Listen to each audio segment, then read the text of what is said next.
Ils reviennent de loin, les Bleus. Lorsqu'il est nommé sélectionneur il y a 2 ans, Laurent Blanc, l'un des héros de la victoire de la France au Mondial 98, récupère une équipe traumatisée par le fiasco de la Coupe du Monde sud-africaine.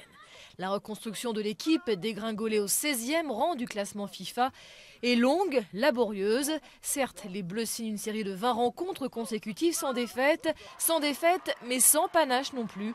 Il aura fallu attendre le match amical contre la Serbie pour qu'ils rassurent enfin leurs supporters.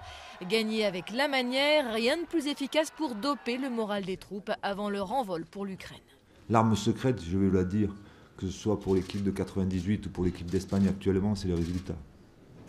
Ça aide beaucoup pour avoir un état d'esprit et une ambiance extraordinaire dans un groupe.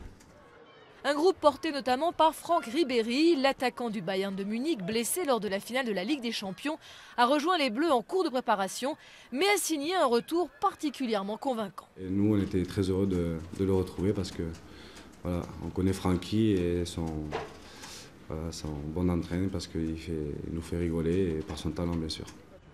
Autre attaquant sur lequel la France mise gros, son buteur attitré Karim Benzema, champion d'Espagne avec le Real Madrid, devenu indispensable aux Bleus après une douloureuse traversée du désert. Je sais qu'on attend beaucoup de moi, comme tout le monde. Mais après, moi je dois être bon comme toute l'équipe. Donc je me mets aucune pression et je vais tout faire pour être au top. À l'image de son capitaine et gardien Hugo Lloris, beaucoup de jeunes joueurs dans cette équipe de France, privés en défense d'Éric Abidal, greffé du foie.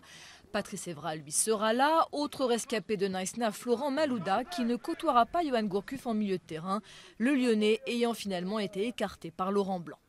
Le tirage au sort a été plutôt clément pour les Bleus. Leurs adversaires dans le groupe D seront dans l'ordre l'Angleterre, l'Ukraine et la Suède. Mais si elle ne termine pas première de son groupe, la France risque fort de rencontrer l'Espagne, championne du monde et championne d'Europe en titre, dès les quarts de finale.